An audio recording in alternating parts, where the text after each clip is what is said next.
जम्बू द्वीपे भरतखंडे आर्यावर्ते भारतवर्षे। जम्बू टॉक्स देखने वाले आप सभी दर्शकों का बहुत बहुत स्वागत, अभिनंदन। दोस्तों, हम लोग जानते हैं कि ग्रेविटेशन जिसके बारे में कहते हैं कि न्यूटन ने इसकी खोज की थी, चलिए मान लेते हैं।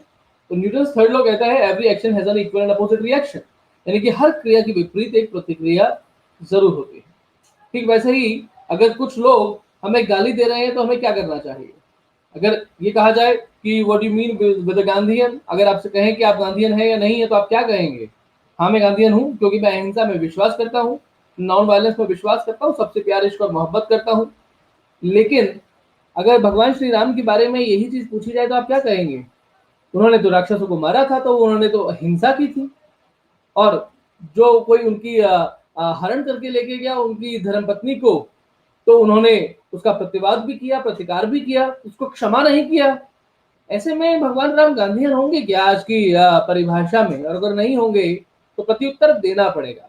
कोई गाली देगा तो ये जरूरी नहीं कि उसको गाली दी जाए, लेकिन धर्म आधारित जिस तरीके से काम किया जा सकता है वैसा काम करना पड़ेगा, प्रत्युत्तर प्रतिवाद करना पड़ेगा, प्रतिकार करना पड़ेगा और समुचित तैयारी के साथ करना पड़ेगा। ऐसे ही कुछ ऐसे लोग हैं जो भारत विरोधी कृत्यों में लगे रहते हैं और अपने आप को इंडोलॉजिस्ट कहते हैं। और खास तौर पे ये अमेरिकी इंडोलॉजिस्ट भी हैं, जो विश्व की सबसे बड़ी शक्ति आज कही जाती है, और आज से नहीं है बल्कि दशकों से ये भारत विरोधी कामों में लगे हुए हैं। नाउ द पॉइंट इज कि हम उस सबसे शक्तिशाली देश के उन तथाकथित बुद्धिजीवी जो भारत विरोधी तथ्यों में लगे हुए हैं उनका प्रत्युत्तर कैसे दे रहे हैं, यानी कि स्वदेशी इंटेलिजेंस द्वारा उनका प्रत्युत्तर।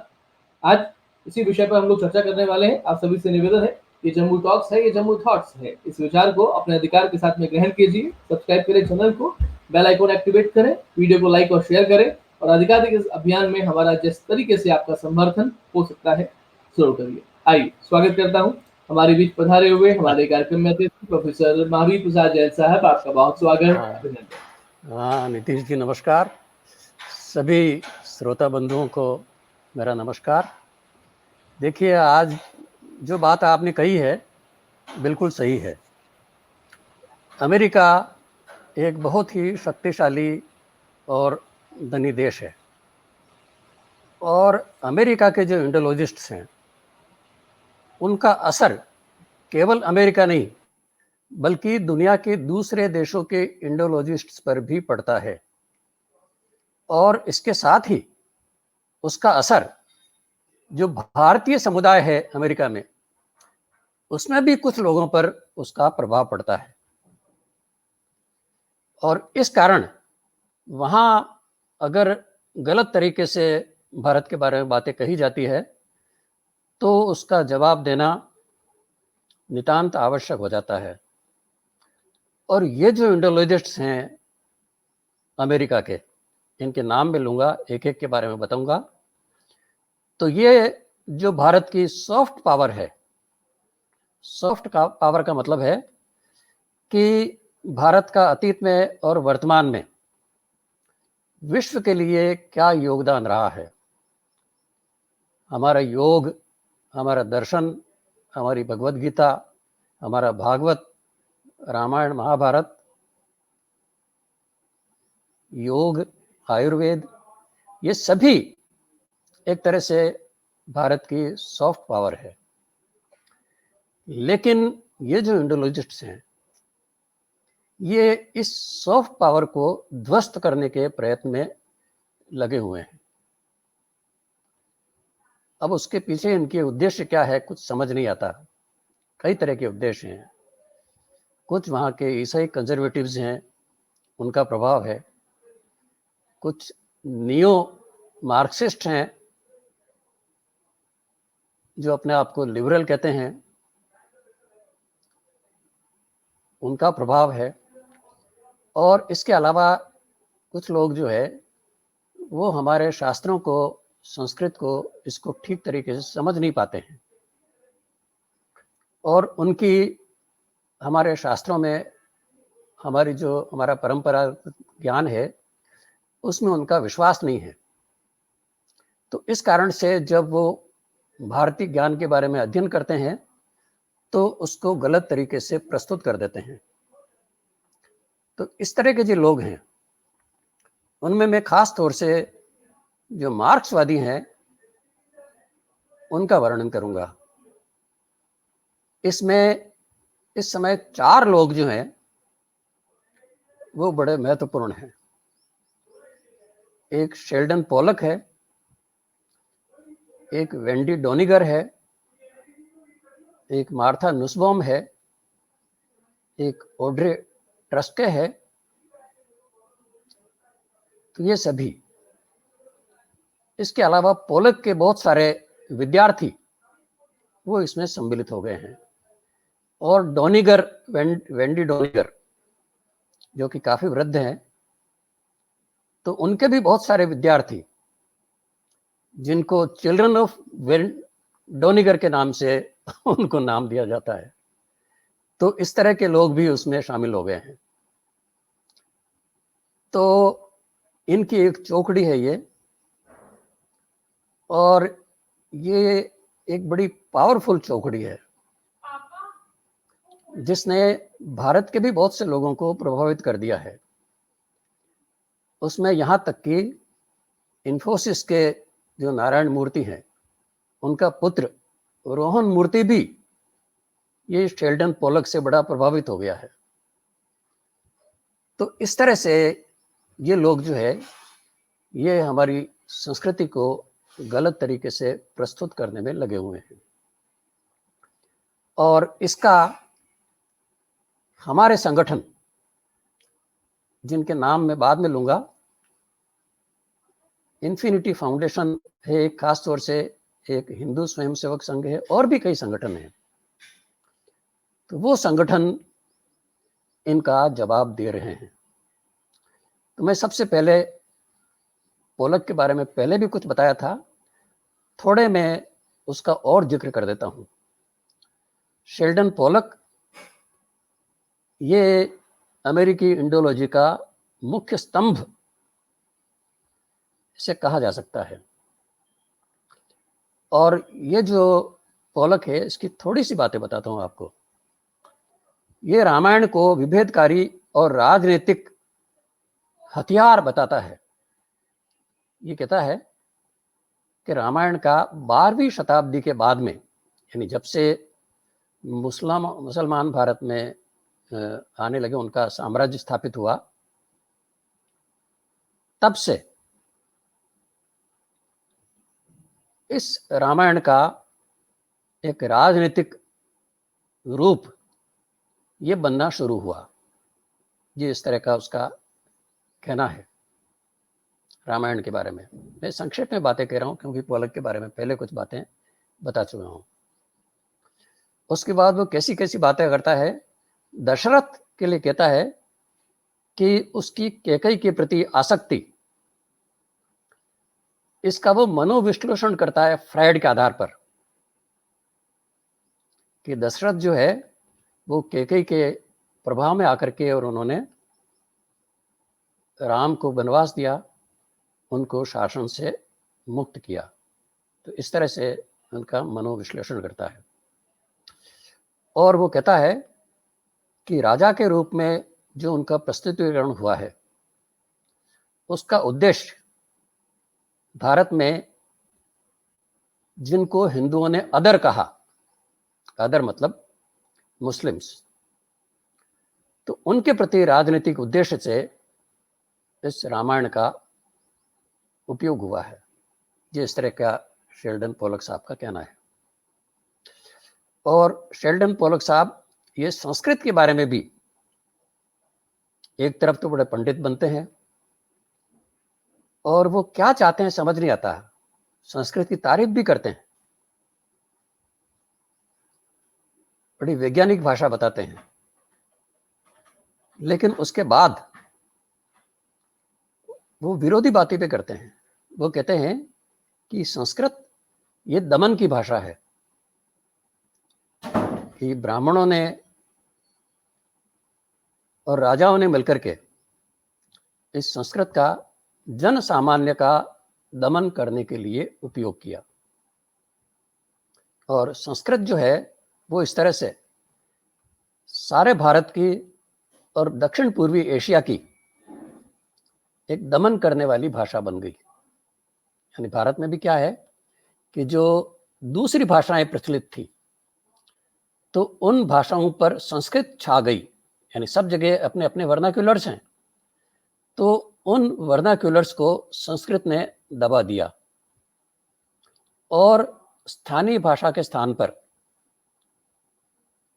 पंडित लोग वहां पूरे देश में, कश्मीर से लेकर के कन्याकुमारी तक, अफगानिस्तान से लेकर के और बाद में वियतनाम तक,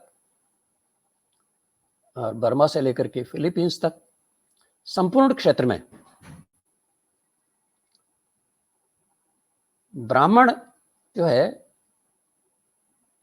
उनका, क्योंकि संस्कृत पर अधिकार था, वो संस्कृत के जानकार थे, तो ब्राह्मण पंडितों का राजाओं ने उपयोग किया और वहाँ दूसरी भाषाओं का दमन करने के लिए और दूसरी भाषाओं के बोलने वाले जो लोग थे, जन सामान्य, उन पर अपना आधिपत्य स्थापित करने के लिए संस्कृत का उपयोग हुआ। ये इस तरह की बातें वो संस्कृत के बारे में कहता है। एक और मजेदार बात वो कहता है, जिसको कि बाद में दूसरे सारे के सारे जो मार्क्सवादी इंडोलॉजिस्ट हैं वो रिपीट करते हैं। वो कहता है कि जर्मनी में जो होलोकास्ट हुआ, जो हिटलर का उदय हुआ और हिटलर ने जो यहूदियों का हत्याकांड किया, तो इस सब के पीछे संस्कृत है। कि संस्कृत और संस्कृत के जो शास्त्र थे उनको पढ़ करके, क्योंकि ये दमन करने वाली भाषा है, तो इस दमन करने वाली भाषा का उपयोग हिटलर ने भी किया और इस भाषा में जो विचार थे उन विचारों का उपयोग हिटलर ने किया और इसीलिए उसने स्वस्तिक को भी अपनाया और इस तरह से वो भारत की संस्कृति और भारत की संस्कृत, इनका प्रभाव हिटलर पर बताते हैं। कहते हैं कि ये इस तरह का योगदान संस्कृत का रहा है। अब संस्कृत के बारे में अब इसका जवाब मैं नहीं दूंगा, हमारे जो श्रोता हैं सब आसानी से समझ सकते हैं, इसलिए जवाब देने की आवश्यकता नहीं है। संस्कृत को जब भारत में और भारत के बाहर अपनाया गया तो सीधा सा उसका कारण यह था कि संस्कृत एक इस प्रकार की भाषा थी कि जिसका ग्रामर ये इस संपूर्ण क्षेत्र के लोगों को पसंद आता था और इसमें जो शास्त्र लिखे गए थे उन शास्त्रों को इस संपूर्ण क्षेत्र के जो विद्वान लोग थे वो पढ़ना चाहते थे और इस कारण इस संपूर्ण क्षेत्र में संस्कृत का प्रसार हुआ। संस्कृत को दमन करने की भाषा कहना ये एक पूरी तरह से अतार्किक है, लेकिन शेल्डन पोलक की इन बातों को ये जो दूसरे इंडोलॉजिस्ट है वो मान लेते हैं कि पोलक साहब बिल्कुल ठीक कह रहे हैं। मजे की बात यह है कि इस समय जो है जो इन्फोसिस के रोहन मूर्ति हैं, नारायण मूर्ति के पुत्र, उन्होंने एक मूर्ति लाइब्रेरी इसका निर्माण किया है। ये करीब 2015-16 में इस पुस्तकालय लाइब्रेरी, इसको मूर्ति लाइब्रेरी नाम दिया जाता है। तो ये जो मूर्ति लाइब्रेरी है इसमें क्या होगा कि 500 जो भारत के ग्रंथ हैं संस्कृत और संस्कृत के अलावा कुछ स्थानीय भाषाओं में, चाहे वो सिंधी में हो, चाहे वो कन्नड़ में हो, मराठी में हो, बंगाली में हो, और भाषाओं में जो प्रमुख शास्त्र हैं, प्रमुख पुस्तकें हैं, कुछ अच्छे नाटक वगैरह हैं, तो इनका प्रकाशन किया जाएगा। अब तक कोई 20-25 का प्रकाशन हो भी चुका है। तो इस मूर्ति लाइब्रेरी का चीफ जो बनाया गया वो बनाया गया शेल्डन पोलक को। पता नहीं कैसे रोहन मूर्ति जब हार्वर्ड में थे तो वो इनके प्रभाव में आए, इनसे उनकी भेंट हुई, इनके ज्ञान से बड़े प्रभावित हुए और इनके ज्ञान से प्रभावित होकर के उन्होंने उसको इस मूर्ति लाइब्रेरी से मतलब ये है, लाइब्रेरी का मतलब यह स्थानीय हम जो भाषा समझते हैं पुस्तकालय नहीं है। इसमें मैंने आपसे कहा कि 500 के करीब पुस्तकों का चयन करके उनका ट्रांसलेशन होगा। उसमें क्या होगा कि एक तरफ तो जिस भाषा से ट्रांसलेशन किया जा रहा है उस भाषा में उस बात को लिखा जाएगा एक पृष्ठ पर, और उसके सामने के पृष्ठ पर उसका अंग्रेजी में अनुवाद होगा। अब यह अनुवाद कौन करेंगे, इसका चयन ये शोल्डन पोलक साहब करेंगे। फिर किनको अनुवाद का मतलब ये तो किन पुस्तकों का किया जाएगा वो चुनेंगे, कौन अनुवाद करेंगे इसका सिलेक्शन भी वो करेंगे। और कोई उसकी जिसको कहना चाहिए कि पीयर रिव्यू, इसकी कोई व्यवस्था उसमें नहीं है। और दुख की बात यह है कि शारदा पीठ के जो जगत गुरु शंकराचार्य हैं उनके सलाहकार वो इनके प्रभाव में आ गए, और उनके सलाहकारों के कारण शारदा पीठ ने इसमें एक एमओयू शारदा पीठ और कोलंबिया यूनिवर्सिटी के बीच में उसके ऊपर दस्तखत हुए। और एक तरह से राजीव मल्होत्रा तो कहते हैं कि ये शारदा पीठ की एक ब्रांच एक तरह से एक कोलंबिया यूनिवर्सिटी में हो जाएगी। तो खैर ये इस तरह की शुरुआत हुई है जो कि बहुत ही खतरनाक है। और ये जब पोलक साहब ने किया तो इसके विरुद्ध भारत के शीर्ष 132 विद्वानों ने सिग्नेचर करके दिए कि ये सब नहीं होना चाहिए। राजीव मल्होत्रा इस संबंध में उन्होंने भेंट की शारदा पीठ के जो प्रमुख लोग थे उनसे, और बाद में उन्होंने जगत गुरु शंकराचार्य से भी भेंट की। उनसे भेंट करके उनको समझाने की कोशिश की, सारी बात उनको समझाई, और उन्होंने कहा कि मैं एक पुस्तक आपको थोड़े समय में लिख करके देता हूँ संस्कृत के संबंध में, इन डिफेंस ऑफ संस्कृत ऐसा कुछ उसका नाम है, तो या ऐसा ही कुछ। तो इसके बारे में मैं एक 50 पेज की पुस्तक आपको लिख करके दूंगा। बाद में जब उन्होंने लिखना शुरू किया तो 500 पेज का ग्रंथ बन गया पोलक के जवाब में। तो ये ग्रंथ उन्होंने शंकरी पीठ के जो जगत गुरु हैं उनको भेंट किया, लेकिन इसके बावजूद रोहन मूर्ति जो है वो पोलक को हटाने के लिए तैयार नहीं हुए, और ये सब चल रहा है।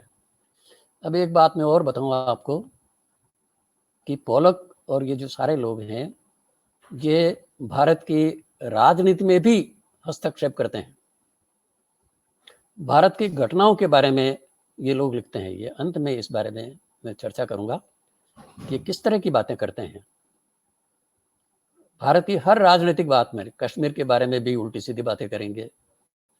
कन्हैया कुमार का अगर उसको जेल हुई या उसके खिलाफ कोई एक्शन लिया गया तो उसके खिलाफ बातें करेंगे। तो ये इस तरह की बातें ये लोग करते रहते हैं।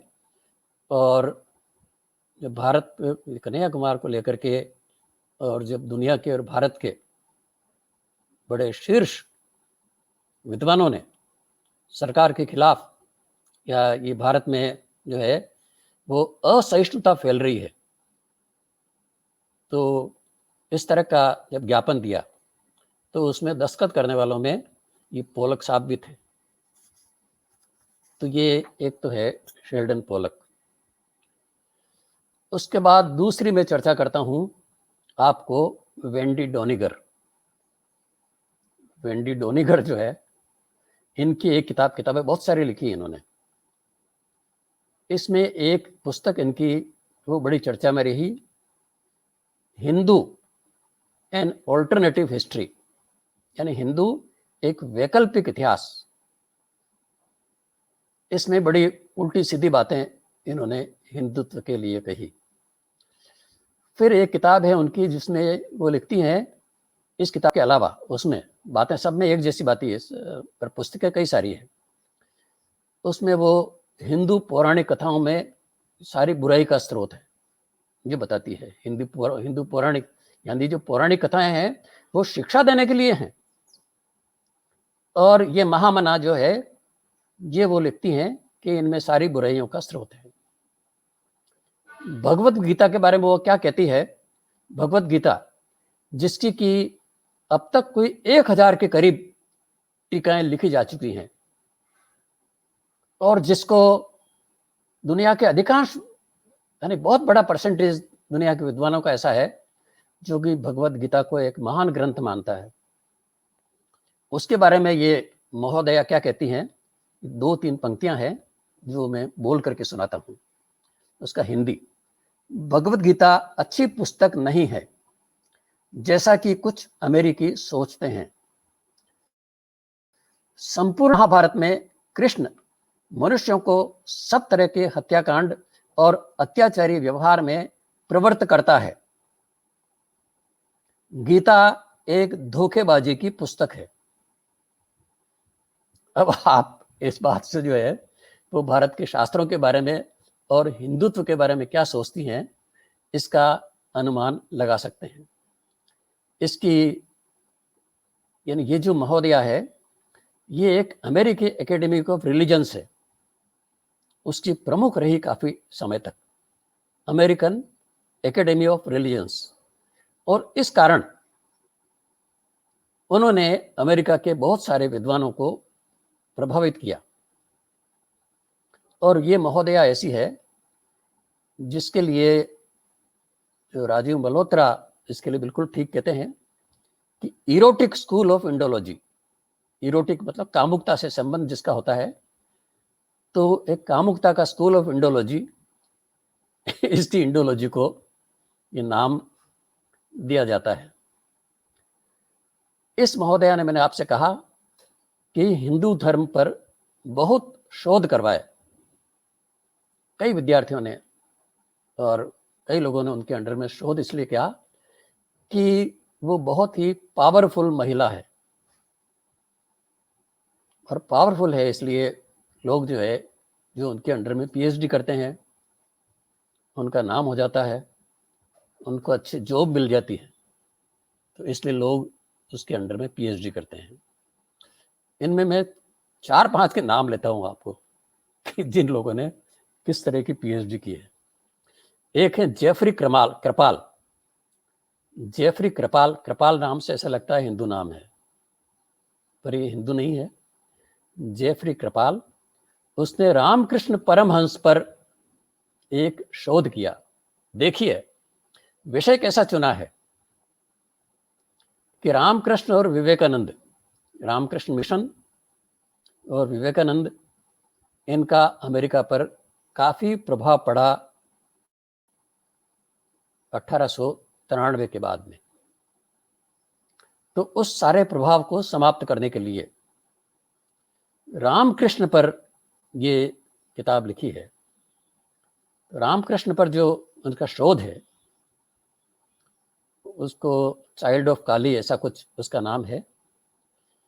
तो उसमें जो है वो ये कहते हैं कि रामकृष्ण जो है, मतलब उनके लिए जो शब्दों का प्रयोग किया है वो बोलने में बहुत बुरा लगता है। रामकृष्ण को उन्होंने सिद्ध कर दिया, यानी उन्होंने किया क्या कि रामकृष्ण मठ में आकर के और लोगों से वार्तालाप किया। उनसे वार्तालाप करके जो बातें उन्होंने कही उनको बहुत गलत तरीके से इंटरप्रेट करके, और उनको रामकृष्ण को व्यभिचारी, मन से व्यभिचारी, और व्यभिचारी खास तौर से मेल पोर्नो का, जिसको कह सकते हैं, अब आप उसको आसानी से अंदाज लगा सकते हैं। और वो कहता है कि विवेकानंद के भी उनके साथ इसी तरह के संबंध थे। मतलब विवेकानंद के रामकृष्ण के साथ में सेक्सुअल रिलेशंस थे। विवेकानंद के लिए जो कहा जाता है कि विवेकानंद को जब उनके पैर को छुआ तो उन्होंने यानी उनको बड़ा एक किस तरह का आभास हुआ, इसके बारे में सब जानकारी है। तो इस बात को लेकर के और वो रामकृष्ण और विवेकानंद के बीच में इस तरह के संबंध उनकी बात करते हैं। और जब इस तरह की बकवास उन्होंने की रामकृष्ण के बारे में, तो इसका जवाब ये रामकृष्ण मिशन के जो सन्यासी हैं, शुरू में तो उन्होंने ध्यान ही नहीं दिया, उनको पता ही नहीं था क्या लिखा है। बाद में जब उनका ध्यान इस पर दिलाया गया तो इस पर एक पुस्तक भी लिखी गई। और इसके अलावा जेफरी कृपाल, इसकी बहुत लोगों ने आलोचना की। जब लोगों ने आलोचना की तो इसने कहा कि लोग मेरे को धमकियां दे रहे हैं। यानी एक सीधी सीधी अगर कोई जिसको हम सोशल मीडिया कहते हैं, सोशल मीडिया में अगर कोई उनकी गलत बातों के बारे में उनको बताता है तो वो इसको जानबूझ करके और सिंपैथी गेन करने के लिए कहते हैं कि मेरे को धमकियां दी जा रही है, मेरे को मारने की धमकियां दी जा रही है। जबकि ऐसा किसी कोई हिंदू इस तरह का कर नहीं सकता। तो इस तरह का ये एक जेफरी कृपाल साहब है। मैं ये बातें इसलिए कह रहा हूं कि हमारे श्रोता इनके बारे में कुछ और अधिक जानकारी प्राप्त करें, क्योंकि एक छोटे से इस वक्तव्य में विस्तार से इनका वर्णन नहीं किया जा सकता। फिर एक सारा कार्डवेल करके है एक लेडी, इसने हिंदू समाज के लिए कहा है कि ये मनोवैज्ञानिक रूप से विकृत है। और वो कहती है कि हिंदू समाज में सेक्सुअल मैडनेस ये व्याप्त है और वर्तमान हिंदू समाज पर, यानी ये मैडनेस जो है हमेशा से व्याप्त थी हिंदू समाज में, और ये जो मैडनेस थी इसका वर्तमान हिंदू समाज पर भी प्रभाव है। और वो फिर बड़ी विचित्र बात कहती है, जो कि मेरे तो समझ में नहीं आया कि चाहती क्या कहना है। वो कहती है कि इसी तत्व के कारण राजनीति में भी उसका प्रभाव है, वर्तमान राजनीति में और पहले की राजनीति में भी प्रभाव रहा, और वर्तमान राजनीति पर भी उसका प्रभाव है। और वो कहती है कि इसके कारण समाज में हाइपर मैस्कुलिनिटी को हम कहेंगे पुंसत्व, जिसको कह सकते हैं। हाइपर मतलब बहुत अधिक, पुंसत्व की अधिकता, ये इस तरह का जो है ये सारा कार्डवेल इसके लिए यानी हिंदू समाज का विश्लेषण और ये करती है। उसके बाद एक हैं पॉल कोर्टराइट, ये इनका बहुत ही विचित्र इनका कहना है। यानी ये इन लोगों ने जो बातें लिखी है वो सभ्य समाज में उन बातों का बोलना भी बहुत ही मुश्किल लगता है। ये गणेश की सुंड को लिंग की उपमा देते हैं। गणेश की सुंड जो है वो जिसको कहेंगे कि एक लिंग, वो भी ढीला लिंग, इस तरह से, इस तरह की बातें कहना ही बुरा लगता है। स्थानांतरित लिंग, ये सूंड को, गणेश की सूंड को नाम देते हैं। और ये शिव को व्यभिचारी और हिंसक बताते हैं। शिव जो है व्यभिचारी और हिंसक प्रवृत्ति के थे। और इस पुस्तक की भूमिका वेंडी डोनिगर ने लिखी है। यानी वेंडी डोनिगर जो है वो यानी इन सब जो विद्वान है इनकी गुरु है। तो और ये शिव के बारे में इस तरह की बातें, जो कि शिव महादेव, देवों के देव जिनको कहा जाता है, जिनके बारे में मतलब भारत में इतनी भक्ति जिनके प्रति है, तो उनके प्रति भक्ति समाप्त हो और अमेरिकी समाज में यानी एक बुरा विचार हिंदुत्व के बारे में फैले, तो इसके लिए इस तरह की बातें की जाती हैं। तो और कई बातें हैं शिवलिंग के बारे में और ये इस तरह की बातें। तो ये जो है ये हैं पॉल कोर्टराइट, PAULCOURTRIGHT, पॉल कोर्टराइट। एक श्रीमान हैं डॉक्टर पैट्रिक ब्रैनसन। ये जो हैं ये 15 वॉल्यूम में महाभारत का क्रिटिकल एडिशन लिख रहे हैं। महाभारत और रामायण जो कि हमारे इस तरह के ग्रंथ हैं, महाभारत के बारे में कहा जाता है कि जो कुछ भी इसमें है वो तो कहीं और जगह मिल सकता है, लेकिन जो इसमें नहीं है वो कहीं और जगह नहीं मिल सकता। ये बातें उस समय के लिए लिखी गई है, आज के लिए नहीं है। उस समय जितना ज्ञान था, जिस समय महाभारत लिखी गई थी, तो उस सारे ज्ञान का डाइजेस्ट एक तरह से महाभारत था। और महाभारत के बारे में बहुत बड़ी आस्था यहाँ हमारे समाज में है। महाभारत के पात्रों के बारे में बहुत बड़ी आस्था हमारे देश में है। तो इस महाभारत का क्रिटिकल एडिशन 15 वॉल्यूम में लिखा जा रहा है। एक क्रिटिकल एडिशन ये पुणे के स्कॉलर्स ने लिखा था, जिसको कि सारी दुनिया में मान्यता प्राप्त है। मल्टी वॉल्यूम एडिशन है महाभारत का।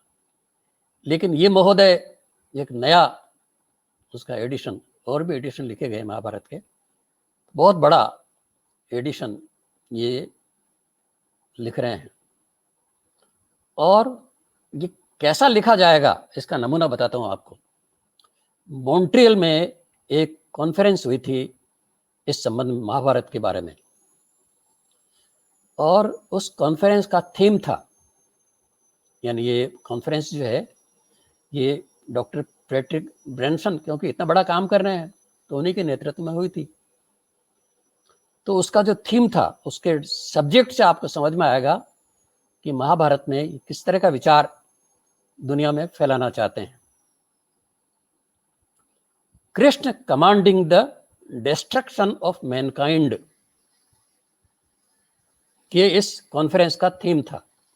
अब कृष्ण तो जो महाभारत के सेंट्रल फिगर हैं, तो महाभारत के उस सेंट्रल फिगर के बारे में ये सीधा सीधा हेडिंग देकर के कि कृष्ण कमांडिंग द डिस्ट्रक्शन, विनाश ऑफ मैनकाइंड, मानव मात्र के विनाश का जो है वो उसका नेतृत्व ये कृष्ण कर रहे थे। तो ये थीम देकर के, तो ये इस तरह का ये जो है ये सारे के सारे वेंडी डोनेगर के और शेल्डन पोलक इनके चेले हैं, जो इस तरह का काम ये लोग कमर कर रहे हैं। अब और मैं बताता हूं, एक मार्था नुसबॉम है। मार्था नुसबॉम जो है, इसने वेंडी डोनेगर के साथ में एक पुस्तक का संपादन किया। इस पुस्तक के टाइटल से ही आपको पता लग जाएगा कि इस पुस्तक में क्या है। इस पुस्तक का टाइटल है pluralism and democracy in India, debating the Hindu right. ये सारे के सारे जो है, यानी हिंदुओं को संप्रदायवादी ये मानते हैं, राइटिस्ट जो हिंदू नेशनलिज्म की बात करते हैं, और जो हिंदुस्तान से सबको निकाल बाहर करना चाहते हैं, इस तरह का इनका विचार है। तो इस विचार को लेकर के और ये किताब संपादित की है, और इन्होंने अपने जो है जितने अपने पक्ष के लेखक हो सकते थे वो सारे इकट्ठे करके और इस पुस्तक का संपादन किया। तो इसमें वो यानी भारत के प्लूरलिज्म के खिलाफ बात करते हैं। ये कहते हैं कि हिंदुस्तान में प्लूरलिज्म है, लेकिन हिंदू प्लूरलिस्ट नहीं है। इन्हें जरा ये बताया जाए कि अगर भारत में डेमोक्रेसी जिंदा है तो केवल हिंदुत्व के कारण जिंदा है। अगर पाकिस्तान में डेमोक्रेसी नहीं है, या पाकिस्तान में अगर पाकिस्तान और दूसरे देश, पाकिस्तान तो मैं एक नमूना नाम ले रहा हूँ, अगर वहाँ डेमोक्रेसी नहीं है और सेना का शासन है और वहाँ प्लूरलिज्म नहीं है, तो उसका कारण ये है कि वहाँ मुस्लिम बहुमत है। तो उसके लिए कुछ नहीं कहेंगे ये, क्योंकि उसका कोई महत्व नहीं है दुनिया में। भारत का क्योंकि कुछ महत्व है, इस कारण भारत को बदनाम करने के लिए, हिंदुओं को बदनाम करने के लिए ये इस तरह की पुस्तक ये 2015 में ये लिखी गई है। और ये मार्था नुसबॉम कहती है कि भारत में हिंदू वर्शन ऑफ हिस्ट्री के लिए प्रयत्न हो रहे हैं। आप देखिए कि भारत के इतिहास को 250 वर्षों से विकृत किया जा रहा है।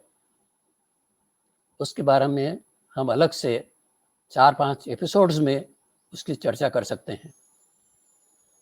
और ख़ास तौर से 1910 के बाद में भारत के इतिहास को बहुत ज़्यादा विकृत किया गया है। और 1910 से लेकर के 1947 तक जितना विकृतीकरण हुआ, उससे कई गुना ज़्यादा विकृतीकरण भारत के आज़ाद होने के बाद हुआ है। और बहुत ही गलत तरीके से भारत के इतिहास को प्रस्तुत किया गया है।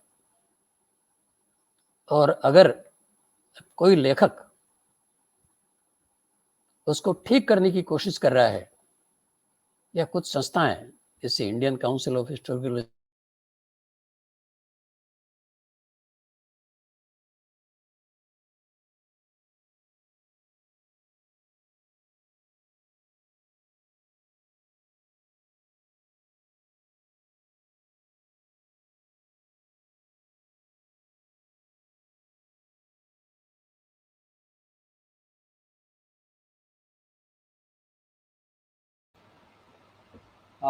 आपकी आवाज नहीं आ रही है, एकदम से रुक गई है महावीर जी। जी, आप मुझे सुन पा रहे हैं? आपकी आवाज एकदम से रुक गई है महावीर जी। दर्शकों से निवेदन है, थोड़ा सा प्रतीक्षा कीजिएगा, मैं उनसे कॉल करके बात मालूम करता हूँ। थोड़ा सा प्रतीक्षा करें।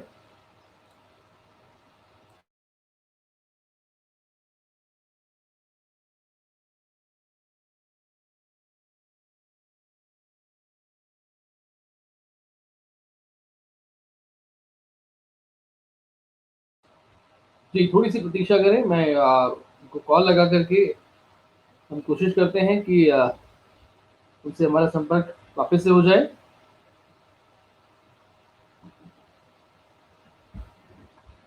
थोड़ा सा धैर्य रखिएगा, क्योंकि हम इस कार्यक्रम की तारतम्यता को टूटने नहीं देना चाहते हैं। अब तक 38 मिनट का करीबन कार्यक्रम हो गया है, और बेहतर रहेगा ये कार्यक्रम पूरा हो और हम इसको अच्छे तरीके से आगे समझ सकें। जी।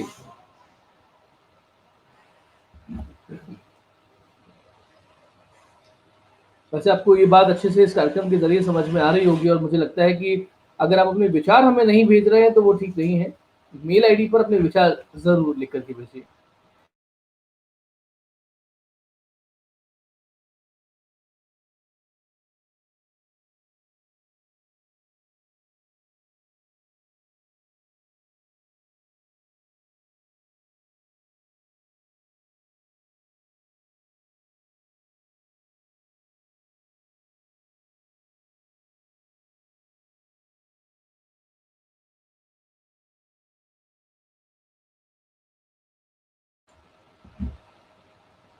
महावीर जी ने हमसे कहा है कि आप 1 मिनट का समय मुझे दीजिए, उनके यहाँ लाइट चली गई है, इसके कारण से थोड़ी-सी समस्या पैदा हुई है। लेकिन मुझे लगता है कि आप लोग बहुत अच्छे तरीके से ये देख पा रहे होंगे और समझ पा रहे होंगे कि जो काउंटर वाली बात है, मैं एक बार जी, जो काउंटर वाली बात है, ये काउंटर करना पड़ेगा। अगर हम सोचेंगे कि वो अपना काम कर रहे हैं और उनको उनका काम करने दिया जाए और हम लोग बस अपने ही चीज़ों पर अडिग खड़े रहें, तो ये अच्छी बात है, अडिग खड़े रहें। लेकिन आपको काउंटर भी करना पड़ेगा। ये दोनों तरह की चीज़ें एक साथ रखनी पड़ेंगी। ये ठीक वैसे ही बात है कि अगर इंद्रधनुष के 7 रंग हैं, और आपको हरा रंग या आपको केसरिया रंग बहुत अच्छा लगता है, तो एक रंग से जीवन नहीं चल सकता। आपको रेनबो में सातों रंग चाहिए, आपको केसरिया भी चाहिए, आपको हरा भी चाहिए, आपको पीला भी चाहिए, आपको नीला भी चाहिए, आपको लाल भी चाहिए, सफेद रंग भी चाहिए, सभी कुछ चीजें आपके लिए चाहिए होंगी, और तब जाकर के एक इंद्रधनुष बनता है, और तब जाकर के वो बहुत सुंदर लगता है। जीवन में इसी तरीके से नवरस है, आपको मिठास भी चाहिए, आपको कड़वाहट कसैलापन भी चाहिए, कई बार आपको खट्टापन भी चाहिए, तो आपको नमकीन भी चाहिए। ठीक वैसे ही केवल अपने शास्त्रों का अध्ययन करना इतना काफी नहीं है, जो लोग गड़बड़ कर रहे हैं उन गड़बड़ वाली चीजों का अध्ययन भी वैसे ही करना पड़ेगा जिस तरीके से स्वामी दयानंद सरस्वती ने अध्ययन किया था। फिर सत्यार्थ प्रकाश अस्तित्व में आता है, और उसके बाद में जिस तरीके से चीजें आगे प्रोपोगेट हुई, ये मान के चलिए। अभी मेरे पास एक मैसेज आया है, हमने कुछ समय पहले दीदी कुसुमलता केडिया जी के साथ में कार्यक्रम किया था अखंड भारत पर। ओम शाह जी ने हमें एक मैसेज भेजा है जिसमें 2050 तक का एक गणित उन्होंने अपने तरीके से समझाया है। मुझे लगता है कि काफी हद तक वो देखने में अच्छा भी लगता है, लेकिन उसकी स्थितियां परिस्थितियां अगले 10 सालों में बहुत स्पष्ट होने वाली हैं। अभी 2021 चल रहा है, 2030-31 तक बहुत स्पष्ट होगी, क्योंकि उनके मुताबिक 2050 तक भारत क्षेत्रफल की दृष्टि से एक्चुअली अखंड भारत बन चुका होगा, और क्षेत्रफल की दृष्टि से रशिया के बाद दूसरे नंबर पर भारत खड़ा होगा। चाइना भारत के मामले में किसी भी तौर पे नहीं होगा, एक तरीके से रिफ्यूजी होगा। महावीर जी का कॉल आ गया, मैं एक बार देख लेता हूँ जी।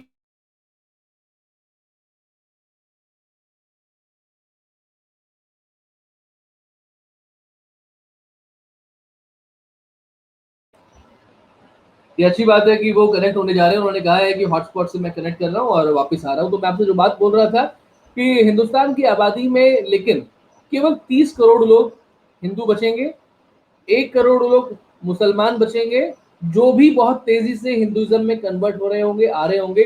पूरी दुनिया में क्रिश्चियन और इस्लाम को मानने वाले लोगों की बहुत कम संख्या हो जाएगी, जितनी आज हम देख रहे हैं उसकी 1/4 से भी कम बचेगी, क्योंकि आपस में बहुत बड़े युद्ध वो लोग करेंगे। जो वेजिटेरियन है वो बचेंगे। अब वेजिटेरियन के नाम से आप ये मत सोचिएगा कि वो किसी खास पर्टिकुलर किसी विचारधारा में होने के कारण से वेजिटेरियनिज्म को आगे बढ़ाने के लिए ये बात कह रहे हैं। एक्चुअली ये बात अकेले वो नहीं कह रहे हैं, थ्योरीज बहुत ज्यादा लोगों तक कही जा रही है, बहुत ज्यादा लोगों के द्वारा कही जा रही है, इसलिए हम इस पर भरोसा कर सकते हैं। लेकिन मैंने फिर आपसे कहा और फिर कहता हूँ, 2030-31 तक यानी कि अगले 10 सालों में ये स्थितियां काफी हद तक स्पष्ट होंगी। इसलिए हमारी जिम्मेदारी बनती है कि इस समय भारत का जो केंद्रीय नेतृत्व है थोड़ा उसके हाथ में सशक्त करे। 2022 का उत्तर प्रदेश का चुनाव, उसके बाद 2024 का भारत का चुनाव, ये अपने आप में बहुत बड़ा एक फेज साबित होगा दुनिया के लिए, अगर हम एग्जिस्टिंग चीजों को आगे लेकर के जाते हैं। क्योंकि ये मान के चलें कि चाइनीज वायरस का ये जो दौर था, ये भारत इसमें अगर बचकर के निकल आया है, तो ये मान के चलिए कि शेर के मुंह में से हम अपने आप को निकाल करके लेकर के आए हैं। ये इतना आसान नहीं था जो आप देख रहे हैं कि वैक्सीनेशन के दौर में हम लोगों ने अमेरिका को पीछे छोड़ दिया है, आबादी के तौर पे भी हम लोग बहुत तेजी से आगे बढ़ रहे हैं। It was actually not that easy. समझ लीजिए इस बात को, और जितना जल्दी समझ लेंगे उतना हम लोगों के लिए बहुत बेहतर रहेगा। लेकिन इस समझ को अकेले समझना काफी नहीं है, बल्कि इस समझ को लोगों तक प्रसारित करना और इस बारे में लोगों से सोशल मीडिया के जरिए, फेसबुक के जरिए, व्हाट्सएप के जरिए, ट्विटर के जरिए जितना अधिक हम बात कर सकते हैं उतना करना, ये एक्चुअली बहुत जरूरी होगा। अगर हम यहाँ पर चूक कर जाएंगे तो बहुत बड़ी चूक हमारे लिए ये साबित होगी। ध्यान में रखिएगा, सम्राट विक्रमादित्य का शासनकाल, जितना कहा जाता है कि भगवान श्री कृष्ण का शासनकाल, धरती में कम से कम आधी धरती पर भगवान श्री कृष्ण का शासन हुआ करता था। यानी कि 6 कॉन्टिनेंट्स उस समय थे, और 3 में भगवान श्री कृष्ण का शासन था। वो राजा नहीं रहे होंगे, द्वारकाधीश उन्हें कहा जाता है, लेकिन ये जम्बू द्वीप बहुत बड़ा था। जैसे यूरेशिया की बात करते हैं, हमने कुसुमलता केडिया जी के साथ में जो सीरीज की है कि वैश्विक महाशक्ति बनने की भारत की संभावनाएं, उन 6-7 एपिसोड्स में आप देखेंगे कि बहुत डिटेल में इन सब बातों को समझाया गया है। भारत की वर्तमान परिस्थिति, पहले का परिप्रेक्ष्य, यूरेशिया, अमेरिका, मिडिल ईस्ट, इन सब के बारे में बहुत विस्तार से जानकारी दी गई। और सम्राट विक्रमादित्य के बारे में भी कहा जाता है कि वो भगवान श्री कृष्ण से बहुत छोटा शासन उनका नहीं था।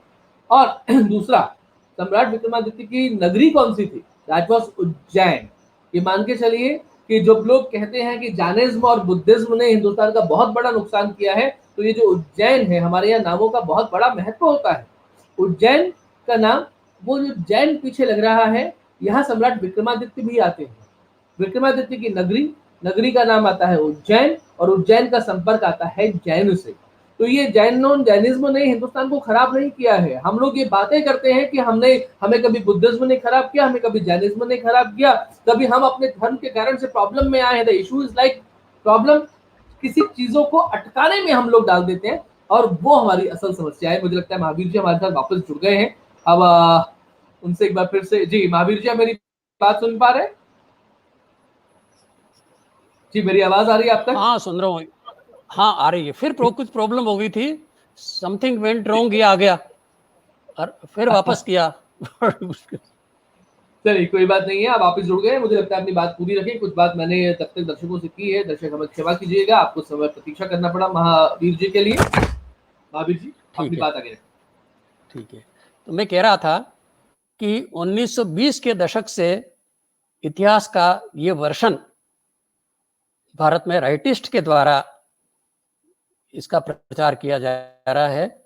ये इस तरह की बात ये मार्था नुसबॉम और वेंडी डोनिगर ये लोग करते हैं, और ये लोग कहते हैं कि इस बात का प्रचार किया जा रहा है कि हिंदू, पहले तो आर्य कहते थे, अब कहते हैं कि हिंदू भारत के मूल निवासी हैं। ये भारत के लोग ये प्रचार कर रहे हैं। और मतलब वो आर्य, पहली बात तो आर्य ही गलत है, उसको वैदिक लोग नाम दिया जाना चाहिए। और अब अच्छी तरह से सिद्ध हो गया है, दुनिया के जितने बड़े स्कॉलर्स हैं सब ने इस बात को स्वीकार कर लिया है कि आर्य नाम की कोई चीज नहीं है। वैदिक लोग बाहर से नहीं आए थे, और वेद जो लिखे गए थे वो कम से कम 5-6 हजार वर्ष पूर्व लिखे गए थे, 3-4 हजार ईस्वी पूर्व लिखे गए थे।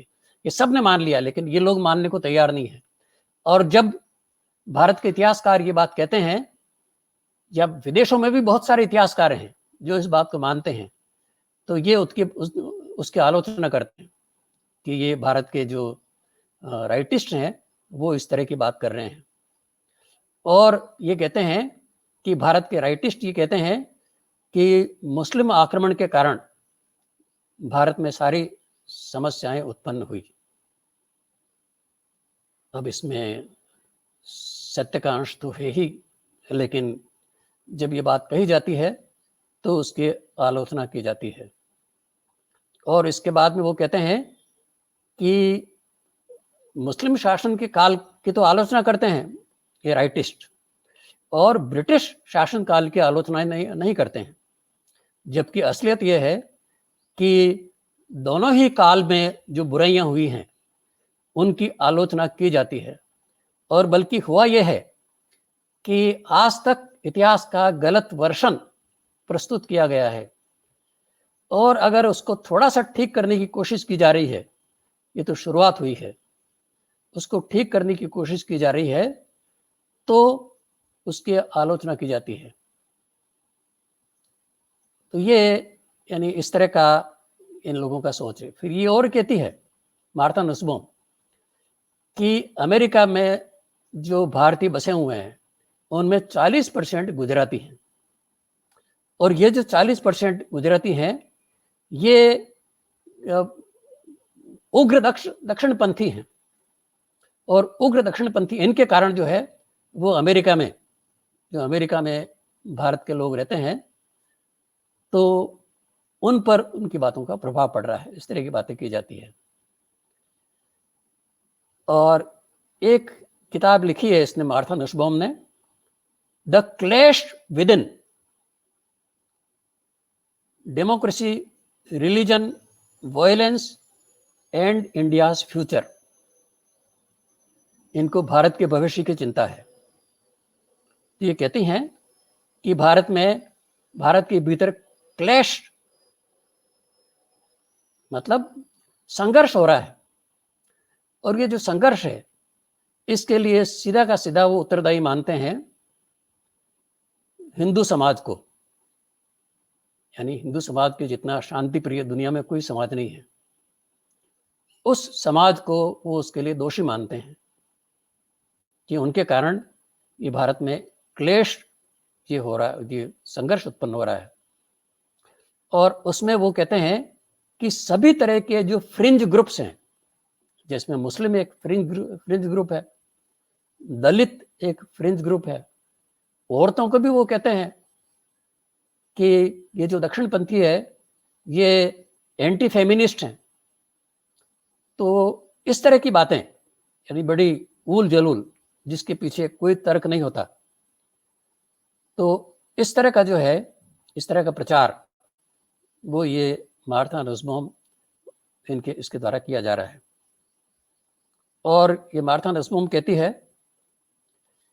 कि भारत के लोग ये कहते हैं, हिंदू लोग कहते हैं कि मुस्लिम्स जो है, नहीं मैं कुछ गलत बोल गया, ये कहती है कि वास्तव में मुस्लिम्स जो है वो भारत में टॉलरेंस लेकर के आए।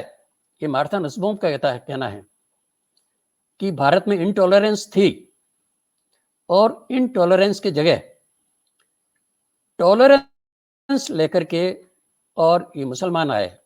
ये जो बात वो कहती है ये इरफान हबीब के पिता मोहम्मद हबीब से ली है।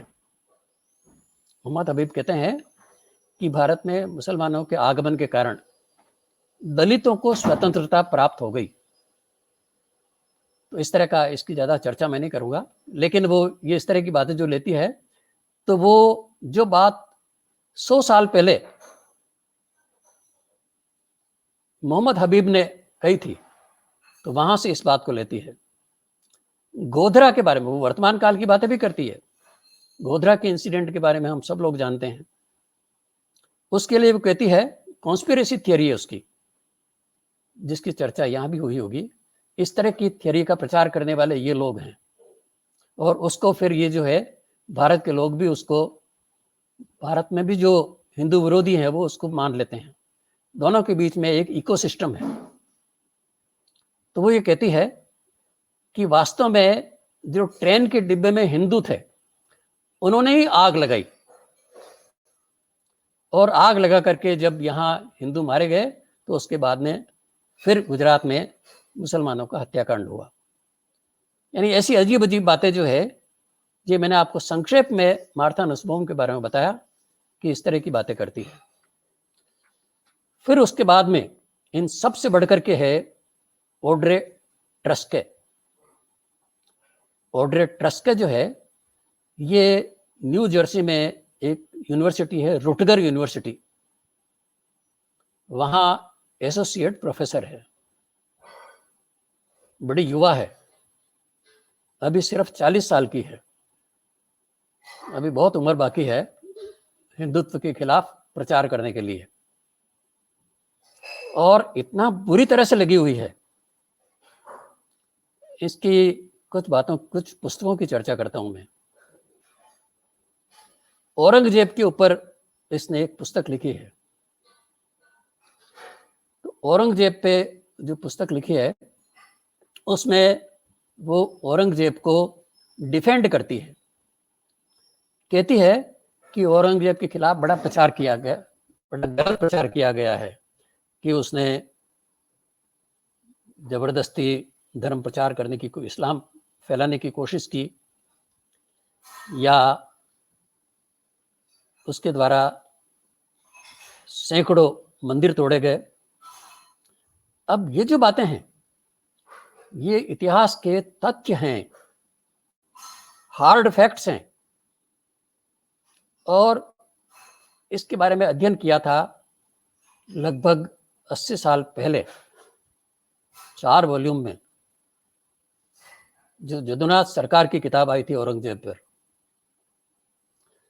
जदुनाथ सरकार एक ऐसे इतिहासकार माने जाते हैं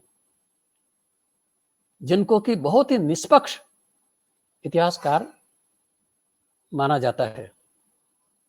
जर्मनी का एक हिस्टोरियोग्राफर हुआ है जिसके लिए कहते हैं कि ट्रुथ बट नथिंग ट्रुथ। तो जदुनाथ सरकार ऐसे व्यक्ति थे जो एक शब्द भी बिना प्रमाण के जिन्होंने नहीं लिखा। उनके इतिहास को ये लोग स्वीकार नहीं करते हैं।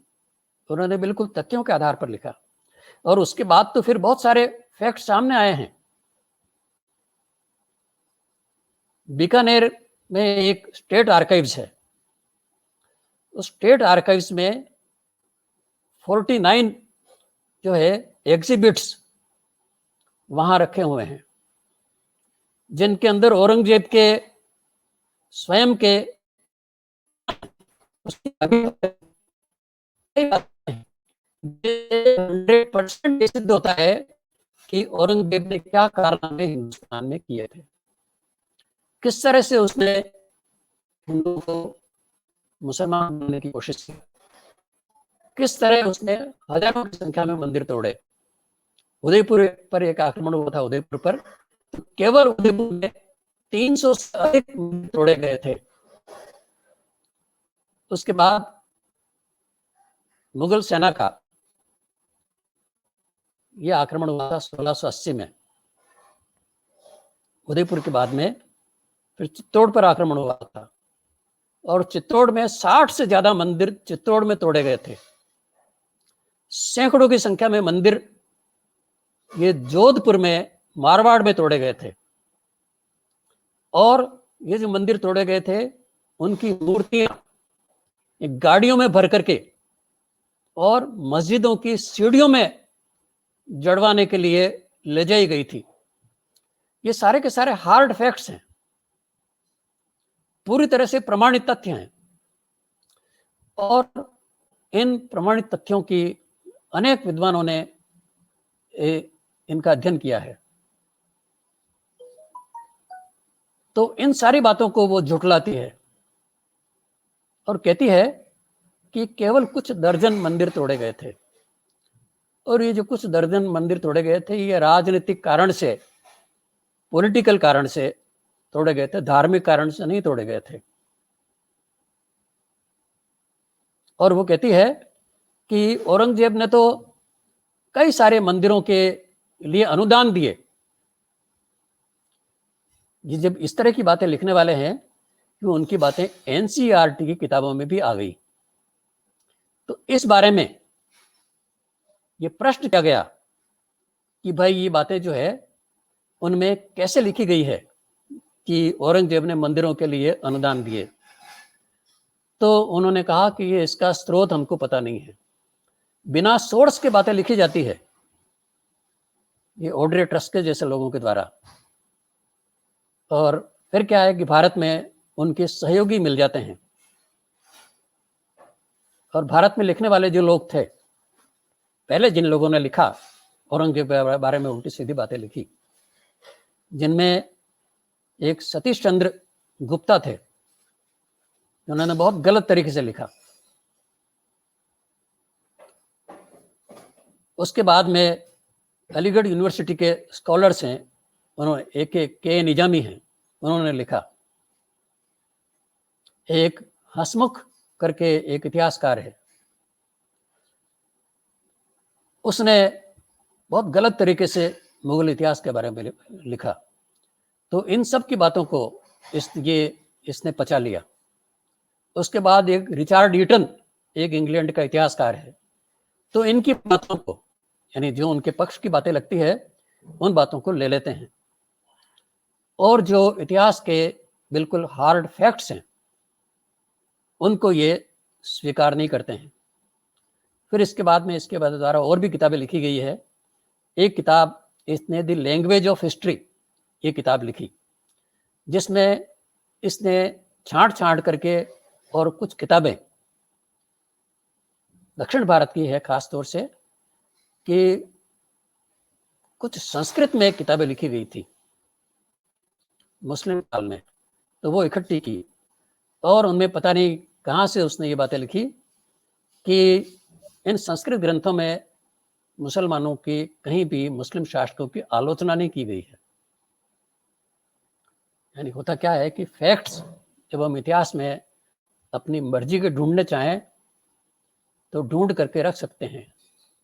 पहले तो हम तय कर लेते हैं कि हमको क्या लिखना है, उसके बाद में उसके अनुसार फैक्ट्स ढूंढ लिए जाते हैं। तो इस तरह की ये फैक्ट्स ढूंढने वाली इतिहासकार है ऑड्रे टस्के। इसने एक किताब लिखी द कल्चर ऑफ एनकाउंटर्स, ये 2000 16 में ये किताब लिखी, और इसमें वो लिखती है, मुगल दरबार में पंडितों के द्वारा अनेक संस्कृत ग्रंथों का अनुवाद किया गया। भाई ये बात सही है कि अकबर के ज़माने में रामायण, महाभारत वगैरह इनके अनुवाद करवाए गए थे, और कई ग्रंथों के अनुवाद हुए थे, बाद में भी अनुवाद हुए। तो भाई अनुवाद हुए, इसका औरंगजेब को डिफेंड करने से क्या रिलेशन है?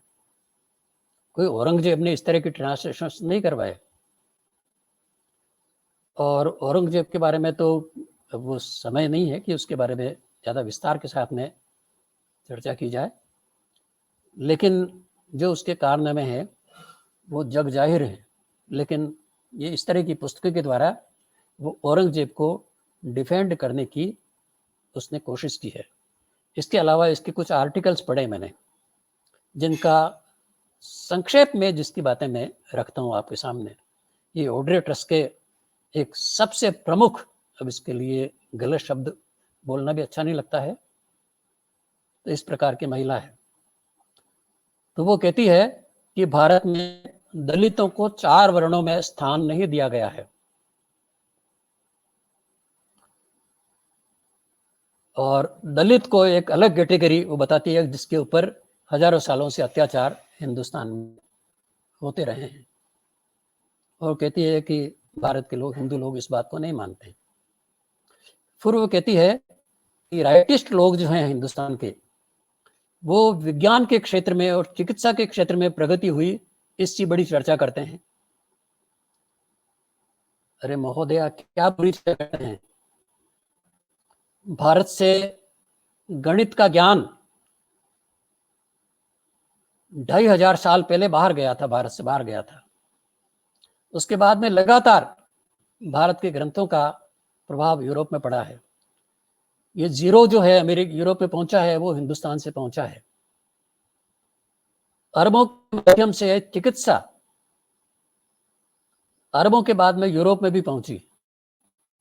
तो भारत से, और चिकित्सा बाहर केवल यूरोप में नहीं, जहां बौद्ध धर्म गया, उस बौद्ध मत के साथ में भारत की चिकित्सा पद्धति मध्य एशिया तक, मंगोलिया तक, और जहां भी बौद्ध धर्म गया वहां भारत की चिकित्सा पद्धति गई।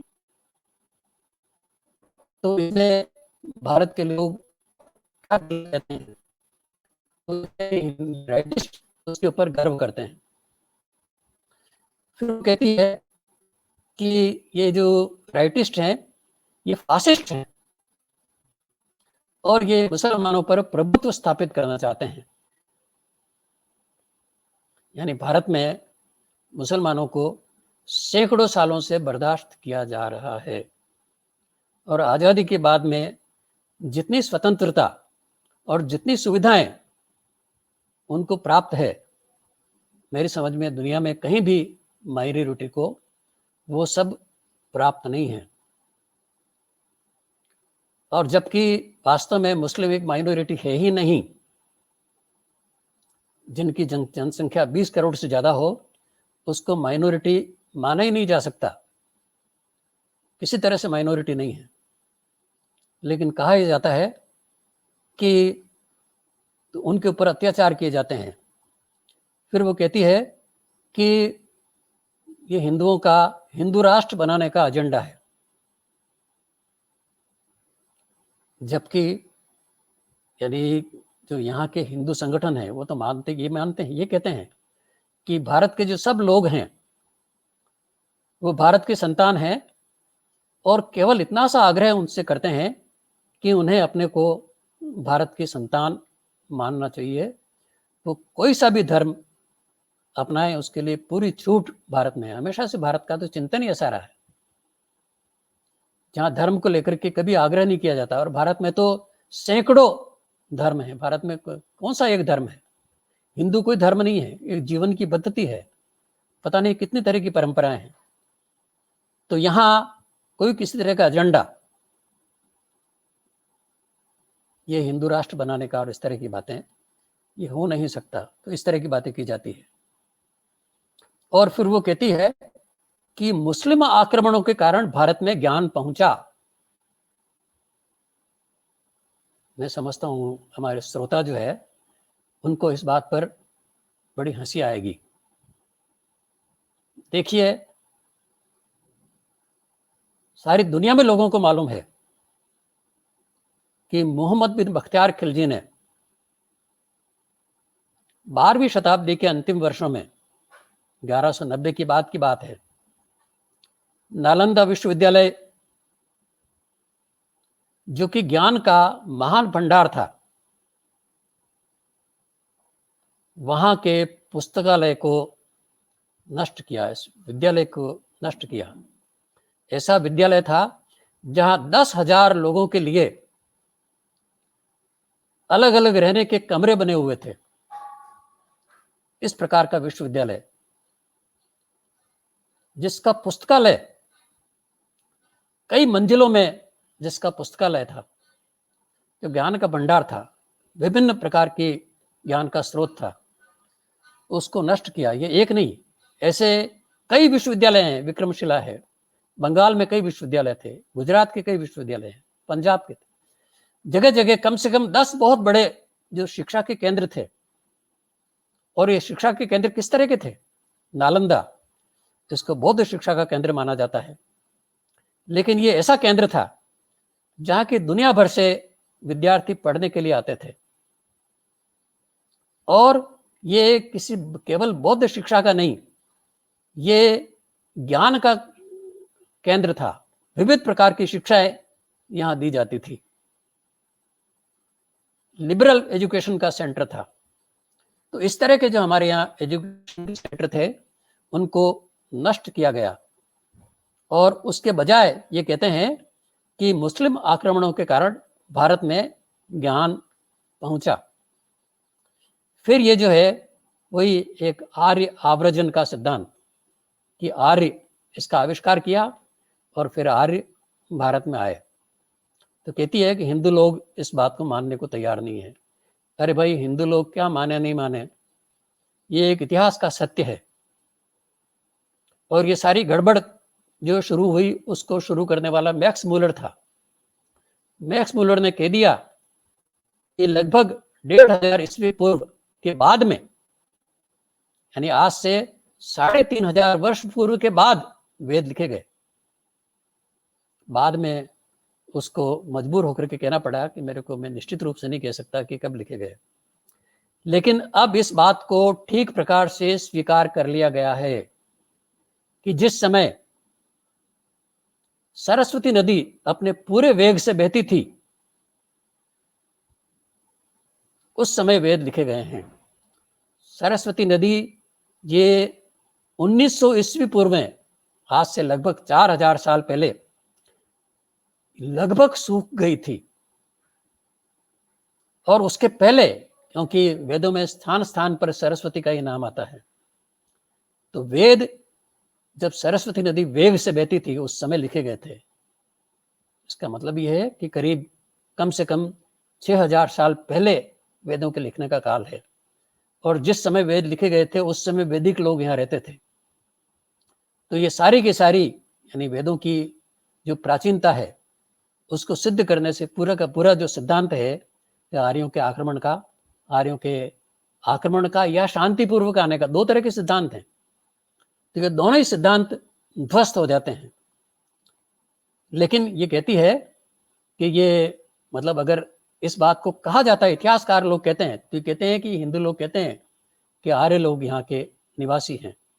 और जबकि जो इस बात का प्रचार करने वाले थे, उनका इरादा ये कहने का था कि आर्यों ने आकर के और द्रविड़ों को भगा दिया हिंदू वहाँ से, पंजाब से, सिंध पंजाब से, और द्रविड़ जो है फिर जाकर के और भागते भागते दक्षिण तक पहुंच गए। उसके बाद में कि उन्होंने दलितों को भगा दिया और दलित जो है वो वन क्षेत्र में चले गए। यानी समाज में सब प्रकार के लोग रहते हैं, वन में रहने वाले भी होते हैं और नगरों में और गाँव में रहने वाले लोग भी होते हैं। कोई किसी को कहीं से भगाता नहीं है। लेकिन ये इस तरह की बातें वो करके और समाज में विभेद उत्पन्न करना, फॉल्ट लाइन पैदा करना, ये इसका जब जवाब दिया जाता है तो कहते हैं कि ये हिंदू राष्ट्रवादी जो है वो इस तरह की बात करते हैं। और फिर मैंने आपसे पहले कहा कि वो कहती है कि ये हिंदू लोग ब्रिटिश काल की चर्चा नहीं करते हैं और केवल मुस्लिम काल की चर्चा करते हैं। फिर उसके बाद में वो कहती है कि 1992 के बाद में हिंदुस्तान में हजारों मुसलमानों की हत्या हुई है।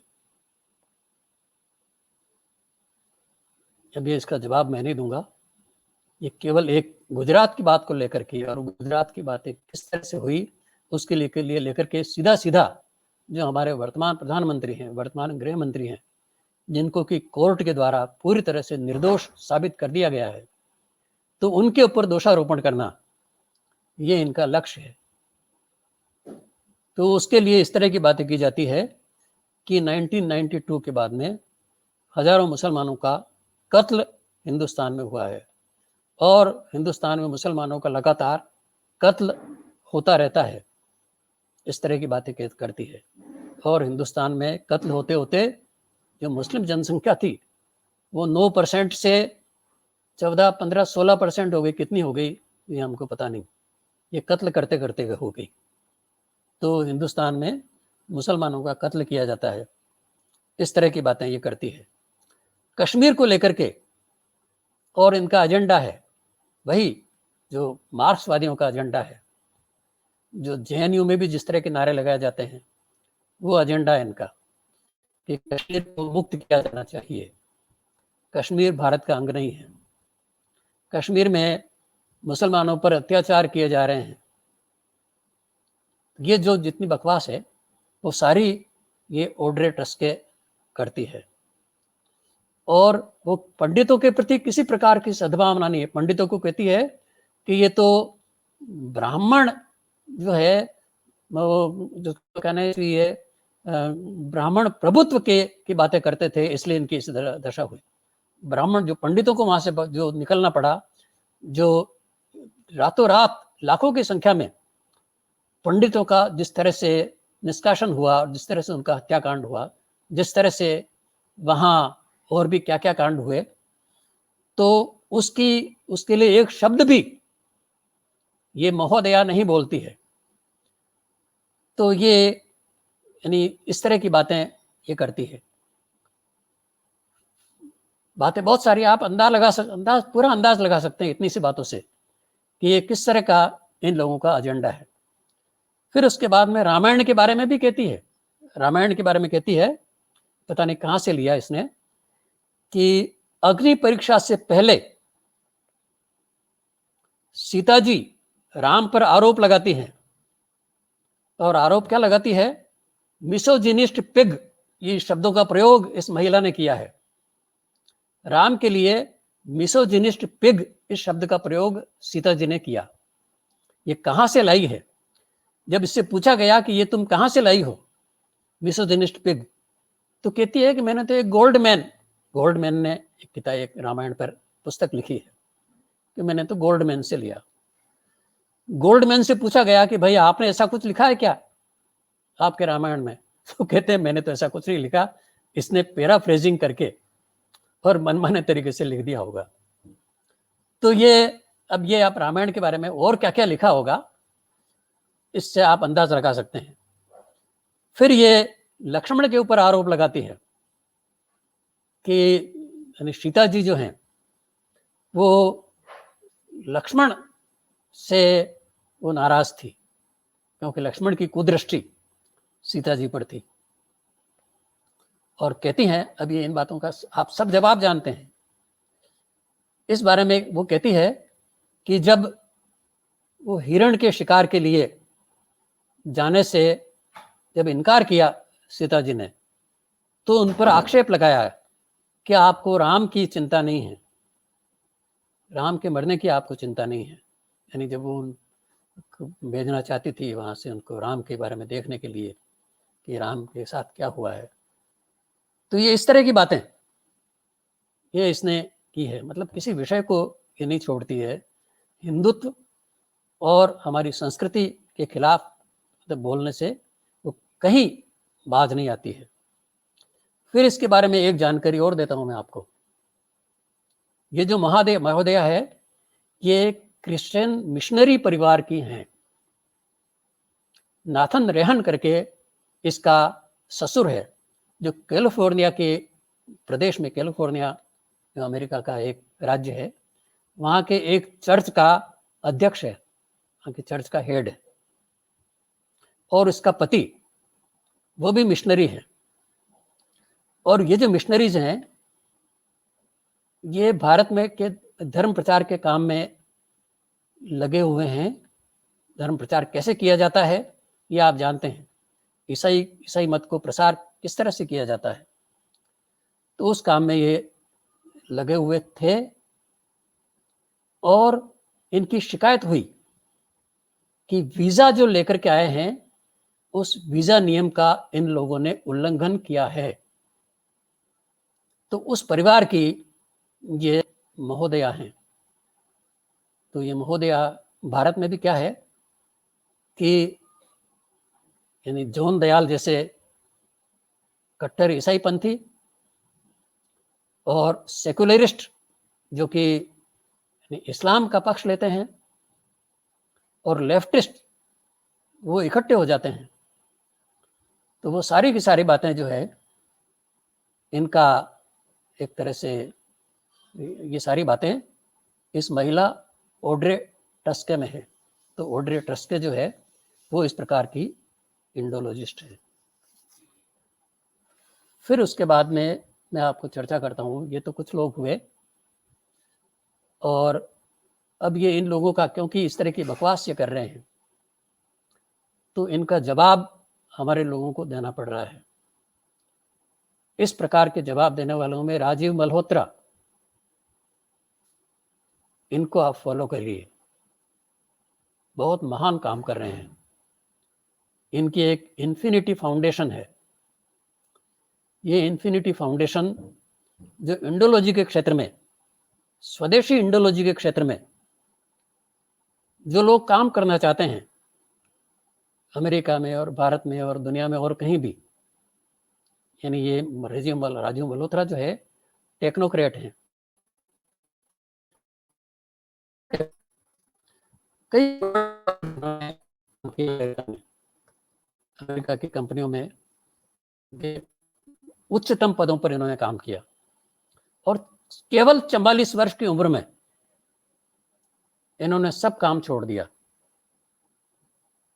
और 1994 में, आज से 27 साल पहले, इन्होंने इन्फिनिटी फाउंडेशन इस नाम से एक संगठन का निर्माण किया। ये एक महान व्यक्ति हैं, बहुत ही कुशल वक्ता हैं, बहुत अच्छे लेखक हैं, बहुत अच्छे ऑर्गेनाइजर हैं, और इनके जीवन का एक ही मिशन है, बिल्कुल सन्यासी की तरह से ये अपने काम में लगे हुए हैं। एक ही मिशन है कि भारत की संस्कृति की और संस्कृत की, इसकी रक्षा होनी चाहिए। मैंने थोड़ा जिक्र आपसे किया था कि संस्कृत की डिफेंस में इन्होंने 500 पेज की एक पुस्तक लिखी। दुनिया भर में इनका भ्रमण होता रहता है। भारत में इनका आगमन होता रहता है, और भारत में ये जो विभिन्न स्थानों के शंकराचार्य हैं, उनके साथ में इनकी भेंट होती रहती है। पुरी के शंकराचार्य के साथ में इनकी बड़ी लंबी वार्ता हुई थी। चेन्नई में संस्कृत की रिसर्च का दुनिया में सबसे बड़ा केंद्र चेन्नई में है। तो वहाँ की जो डायरेक्टर है, एक महिला, उसके साथ में इनकी भेंट हुई थी। बड़ी लंबी वार्ता उसके साथ में हुई। और इस संस्कृत के अध्ययन केंद्र, जो रिसर्च का केंद्र है, उसके लिए इन्होंने सहयोग का वादा किया है। यूट्यूब पर इनके बड़े अच्छे लेक्चर आते हैं। इंग्लैंड की पार्लियामेंट के हाउस ऑफ कॉमन्स में इनका एक लेक्चर है, जहाँ के हाउस ऑफ कॉमन्स के मेंबर्स के अलावा भारतीय कम्युनिटी के बहुत से लोग उस लेक्चर के समय पहुंचे थे। बहुत ही सुंदर लेक्चर है। तो ये बहुत ही संतुलित तरीके से बोलते हैं और बहुत बड़े काम में ये लगे हुए हैं। और शोध के लिए, यानी भारत के जिसको हम स्वदेशी इंडोलॉजी कह सकते हैं, उसमें शोध के काम में सहयोग के लिए इन्होंने अपना पूरा जीवन समर्पित किया है। इसके अलावा कुछ और संगठन हैं, उनकी भी चर्चा करता हूं। एक हिंदू यूनिवर्सिटी ऑफ अमेरिका है, जिसमें 60 कॉलेज जिसके साथ में संबद्ध है, और इसमें अनेक विषयों पर, बहुत बड़ी संख्या है विषयों की भारत ज्ञान से संबंधित, तो उन पर शोध, यानी बैचलर की डिग्री से लेकर के एमए की डिग्री से लेकर के शोध तक का काम जो है वो ऑनलाइन ये इस हिंदू यूनिवर्सिटी ऑफ अमेरिका के द्वारा किया जा रहा है। और बहुत बड़ी संख्या में हमारे विद्वान इसके साथ में जुड़े हुए हैं। तो ये भी बहुत अच्छा काम कर रही है। उसके बाद में एक हिंदू स्वयंसेवक संघ है अमेरिका में, जो कि यानी राष्ट्रीय स्वयंसेवक संघ की सिस्टर ऑर्गेनाइजेशंस, ये दुनिया में सब जगह है। अमेरिका में जो ये हिंदू स्वयंसेवक संघ है, इसका बड़ा महत्व है। अमेरिका के अधिकांश राज्यों में हिंदू स्वयंसेवक संघ की शाखाएं हैं, और हिंदू स्वयंसेवक संघ के लोगों ने अमेरिका में बहुत इज्जत प्राप्त की है। वहाँ वैसे जो संघ की गतिविधियाँ भारत में चलती है, उसी तरह की गतिविधियाँ चलती है, पथ संचलन वगैरह भी निकलते हैं और शाखाएं लगती है। इस तरह की गतिविधियाँ हिंदू स्वयंसेवक संघ की है। इसके अलावा इसके द्वारा सेवा के कार्य किए जाते हैं। अभी जैसे कोविड के पीरियड में तो कोई हिंदू मुस्लिम नहीं, इन्होंने हिंदू या हिंदू अमेरिकन कुछ नहीं, इन्होंने सेवा के कार्य कई प्रांतों के अंदर, वहाँ सेवा के कार्य हिंदू स्वयंसेवक संघ ने किए और उसकी बड़ी प्रशंसा वहाँ हुई।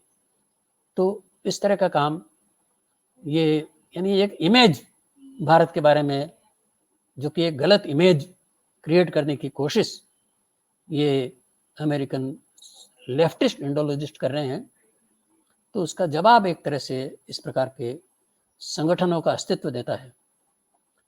फिर एक विश्व हिंदू परिषद ऑफ अमेरिका है,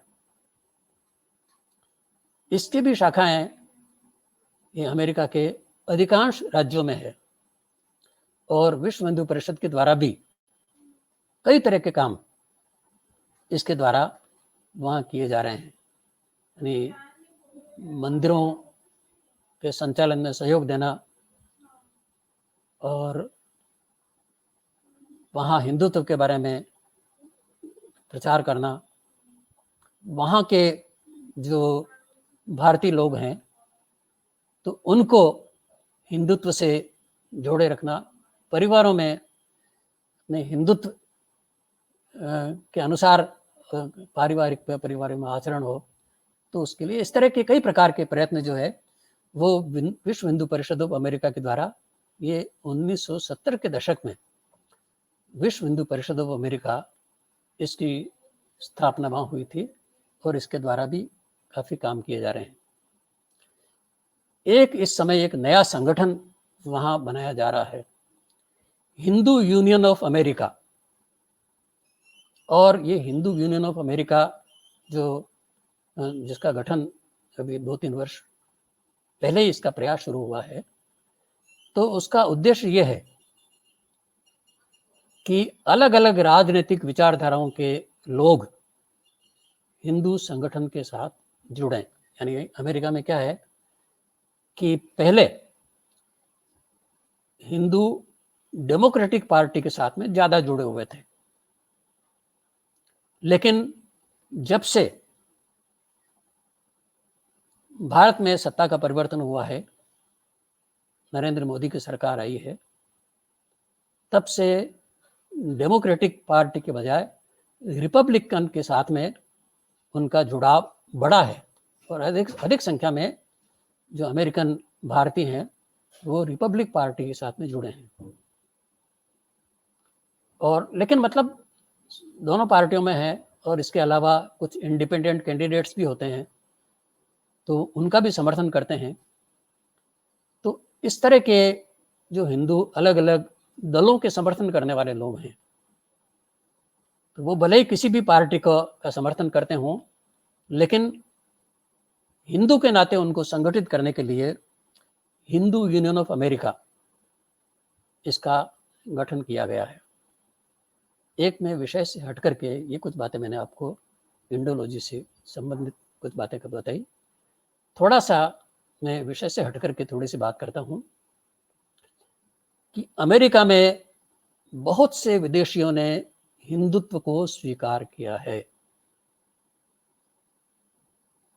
तो इस तरह के जो अमेरिकन्स हैं, यानी उसका बड़ा महत्व है इनके हिंदुत्व को स्वीकार करने का। अगर और जगह धर्म परिवर्तन किया जाता है तो दबाव से किया जाता है, धन के बल पर किया जाता है, लेकिन अमेरिका में अगर कोई हिंदुत्व को स्वीकार करता है तो वो अपने मन से स्वीकार करता है। तो इस तरह के 2% वाइट अमेरिकन्स, जितने हिंदू वहाँ हैं, 30 लाख के करीब हिंदू हैं, तो उनमें 60,000 के करीब वाइट अमेरिकन हिंदू हैं जिन्होंने कि मन से हिंदुत्व को स्वीकार करके और वो हिंदू बने हैं, जबकि कोई कन्वर्ट करने का प्रयत्न नहीं करता। वहां कोई संगठन नहीं है हिंदुओं का जो कन्वर्ट करने का प्रयत्न करता हो। स्वामी विवेकानंद के समय से विवेकानंद भी कहते थे कि वेदांत को अपनाने के लिए अपना धर्म छोड़ने की आवश्यकता नहीं है। तो हिंदुत्व का तो यही विचार है। इसके बावजूद करीब 60,000 वाइट लोगों ने हिंदुत्व स्वीकार किया है। इसी तरह से 30,000 के करीब जो है वो विदेशी हिंदू हैं जिन्होंने हिंदुत्व स्वीकार किया है, जो मतलब और स्थानों से यहाँ आकर के बसे हैं। तो इस तरह के लोगों ने हिंदुत्व स्वीकार किया है। इसके अलावा एक बड़ी संख्या 60,000 के करीब लैटिन अमेरिकन्स हैं। लैटिन अमेरिकन का मतलब यह है कि संयुक्त राज्य अमेरिका के नीचे, यूएसए के नीचे दक्षिण में जितना अमेरिका है, मैक्सिको और मैक्सिको के दक्षिण में सारा दक्षिण अमेरिका, इस सारे अमेरिका को लैटिन अमेरिका कहा जाता है। तो लैटिन अमेरिका के लोग जो अमेरिका में, यूएसए में आकर के बसे हुए हैं, लैटिन अमेरिका में भी बहुत लोगों ने हिंदुत्व स्वीकार किया है। उनकी बात नहीं कर रहा हूं मैं बात कर रहा हूं लैटिन अमेरिका के जो लोग यूएसए में आकर के बसे हुए हैं। ऐसे करीब 60,000 लोगों ने हिंदुत्व स्वीकार किया है। तो इस तरह के 1.5 लाख के करीब हिंदू भक्त, जो कि मूल रूप से भारत के हिंदू नहीं हैं, उन लोगों ने हिंदुत्व को स्वीकार किया है। और अब इन लोगों में कैसे लोग हैं आपको मैं बताता हूं। नमूना, खाली एक नमूना बताता हूं। एक हिंदू हैं अम्बरीश दास। ये अम्बरीश दास जो हैं, ये हेनरी फोर्ड उसके प्रपौत्र हैं। हेनरी फोर्ड जो किसी समय अमेरिका का सबसे धनी व्यक्ति था, उस हेनरी फोर्ड के प्रपौत्र, उसने अपना अमेरिकी नाम छोड़ करके और अम्बरीश दास नाम स्वीकार किया। और ये अम्बरीश दास ये इस प्रकार का भक्त है जिसने अमेरिका में अनेक स्थानों पर हिंदुत्व के प्रसार के लिए बहुत बड़ा योगदान दिया है। कई मंदिरों के लिए यानी उसने अरबों रुपए की राशि हिंदुत्व के लिए प्रदान की है। तो ये यानी इस तरह के लोग हैं जो हिंदुत्व स्वीकार करते हैं। हिंदुत्व जो है वो जिस तरह से विदेशी लोग भारत में आकर के और सेवा के नाम पर वनवासियों को, आदिवासियों को ईसाई बनाते हैं, या पिछड़ी जाति के दलित बस्तियों में जाकर के और लोभ लालच देकर के और ईसाई बनाते हैं। तो उस तरह के ईसाई नहीं है। इस्लाम के लिए सीधी सी बात है,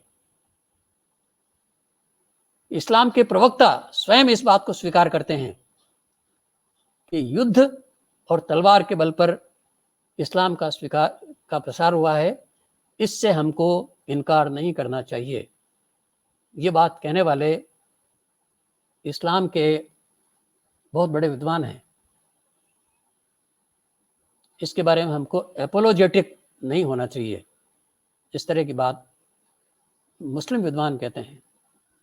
लेकिन जो हिंदुत्व को स्वीकार करता है वो दूसरी तरह के लोग होते हैं। इसके अलावा हिंदुत्व का जो अप्रत्यक्ष प्रभाव हुआ है, थोड़ी उसकी चर्चा करनी जरूरी है। एक अमेरिका की पत्रकार है Lija Miller, LISAMILLER, Lija Miller. इसने 2009 में एक लेख लिखा था। उस लेख की और उसके अलावा कुछ बातें आपको बताता हूं कि जिन्होंने हिंदुत्व स्वीकार नहीं किया उन पर हिंदुत्व का प्रभाव किस तरह का फैला है। ये लिजा मिलर कहती है, उसके शब्द हैं कि अरे हम तो सब के सब हिंदू होते जा रहे हैं अमेरिका में। वो कहती है 2009 में कहा उसने कि अमेरिका में 30% लोग ऐसे हैं जो अपने आप को रिलीजियस नहीं मानते हैं, स्पिरिचुअल मानते हैं। अब स्पिरिचुअल मानने का मतलब हुआ अमेरिका यानी ईसाई तो एक रिलीजन है, ये स्पिरिचुअलिटी नहीं है। इस्लाम एक रिलीजन है, वहां स्पिरिचुअलिटी का कोई महत्व नहीं है। लेकिन 30% लोग ऐसे हैं जो अपने आप को रिलीजियस नहीं मानते, स्पिरिचुअल मानते हैं। वो कहती है कि अमेरिका में, जिसको हमारी भाषा में वेद ज्ञान कहा जाता है, वेद ज्ञान का मतलब है कि आत्मा और शरीर ये एक दूसरे से पृथक है। मेरा शरीर आत्मा नहीं है। ये हम जानते हैं, ये तो भारत का विचार है, कोई खास बात नहीं है। लेकिन जो दूसरे धर्म है उनमें ये विचार नहीं है। तो ये कहती है कि अमेरिका में ये विश्वास बढ़ता जा रहा है कि आत्मा शरीर से अलग है। और इसके लिए वो कहती है कि भारतीय पद्धति से अंत्येष्टि करने की परंपरा ये अमेरिका में बढ़ती जा रही है। अमेरिका में एक सर्वे किया गया था बहुत पहले, तब करीब 1/3 लोगों ने ये बात कही थी कि वो पूर्व जन्म में विश्वास रखते हैं। पूर्व जन्म में विश्वास जो है ये भारतीय परंपरा है। तो बिना ईसाई, बिना हिंदू बने लोग हिंदू विचारों में को स्वीकार करने लगे हैं। तो इस तरह के लोग, वहां इस समय ये स्थिति है, ईसाई यानी तीनों जो धर्म हैं, यहूदी धर्म और इस्लाम और ईसाई धर्म, तो उनमें ईसाइयों से, यहूदी धर्म से ये प्रथा शुरू हुई कि अंत्येष्टि जो होती है उसमें आदमी को गाड़ा जाता है। और गाड़ा जाता है, उसके पीछे जो मंतव्य है वो ये है कि शरीर को गाड़ने से फिर जब मनुष्यों के कर्मों के बारे में विचार होगा तब उनको शरीर समेत कब्र से निकाला जाएगा और फिर उसके बाद में ईश्वर उनके बारे में विचार करेगा। तो वो शरीर को और आत्मा को अलग नहीं मानते हैं, इसलिए कब्र में गाड़ना जरूरी है। तो ये विचार, ये जो यहूदी विचार है, इसको इस ईसाई धर्म ने भी स्वीकार किया और इस्लाम ने भी स्वीकार किया। और इसलिए वहाँ अंत्येष्टि के बाद में गाड़ने की परंपरा है। आपको आश्चर्य होगा, 1975 में 6% ऐसे लोग थे 1975 में जो इस बात को छोड़ दिया उन्होंने और वो क्रिमेशन में विश्वास रखने लगे। 1913 में बहुत पहले एक cremation association of north America, इसकी स्थापना हुई। और इसकी स्थापना इसलिए हुई कि बहुत सारे लोग, मैंने आपको पहले तो बात की 1975 की बात कही, लेकिन ये बात है 1913 की, 108 साल पहले। क्योंकि अमेरिका में बहुत से लोग ये विश्वास करने लगे थे कि शरीर की अंत्येष्टि के, मनुष्य के अंत्येष्टि के लिए शरीर को गाड़ना ये ठीक नहीं है और क्रिमेशन भारतीय पद्धति से किया जा सकता है। तो cremation association of America, north America, इसका गठन हुआ था 1975 में। मैंने वैसे पहले आपको और अमेरिका के बहुत बड़े स्कॉलर्स के बारे में बताया था कि वो पूर्व जन्म में विश्वास रखते हैं। डेविड थोरो जैसे व्यक्ति, आल्डोस हक्सले जैसे व्यक्ति, और जो अमेरिका के कुछ लोग थे, मैं नाम भूल, अभी ध्यान नहीं आ रहे मेरे को, ऐसे विचारक, वॉल्ट विटमैन। और धीरे धीरे उनके विचारों को लोगों ने स्वीकार किया। और इस समय ये स्थिति है कि वहाँ एक एसोसिएशन है जो इस बारे में जो इसका अध्ययन करता है कि कितने लोग जो है वो क्रिमेशन करवा रहे हैं। तो 1920 के आंकड़े हैं, 50% लोगों ने क्रिमेशन ऑप्ट किया और उनका नंबर तेजी से बढ़ता जा रहा है। हर साल 5% लोग जो है जिनका क्रिमेशन में विश्वास है, 5% से ज़्यादा लोग वो क्रिमेशन को अपनाते जा रहे हैं। और क्रिमेशन को अपनाने का सीधा सा अर्थ है, मैंने आपसे बताया कि ये लिजा मिलर वो कहती है कि ये भारतीय पद्धति से, यानी ये सीधी सीधी भारतीय पद्धति बोलती है वो, मैं नहीं कह रहा हूँ कि भारतीय पद्धति से लोग अंत्येष्टि करने लगे हैं। ये जो लिजा मिलर थी, इसने तकलीफ से ये बात कही थी।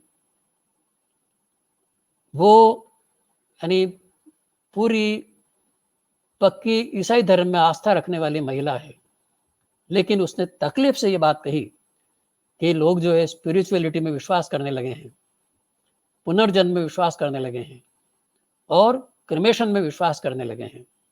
तो इस तरह से भारत के बारे में, यानी ये हिंदुत्व, इसका जो है ये अप्रत्यक्ष रूप से हिंदुत्व के विचारों का प्रसार वहां हो रहा है। अंत में मैं आपसे सिर्फ एक बात कहना चाहता हूं, सत्यमेव जयते नानृतम। अंत में सत्य की विजय होती है, असत्य की नहीं। तो धीरे धीरे लोग सत्य को स्वीकार करते जाते हैं। उसके लिए दबाव डालने की आवश्यकता नहीं होती है, उसके लिए जोर जबरदस्ती की आवश्यकता नहीं होती है। आप जोर जबरदस्ती से किसी को ईसाई बना करके और उस पर ईसाई विचार नहीं थोप सकते, खाली उसको जबरदस्ती बस, ठीक है। बहुत सारे भारत के जो क्रिश्चियन हैं उनको राइस क्रिश्चियन कहा जाता है। उनको अनाज दे दिया, उनको पैसा दे दिया, इस तरह के तरीकों से ईसाई बनाए जाते हैं। तो लेकिन भारत के विचारों का जो प्रसार हो रहा है, पहले हुआ है, तो वो उनमें जो सत्य है जिसके कारण लोगों के मन में आस्था उत्पन्न होती है, तो उसके कारण भारत के लोगों को अपनाते हैं।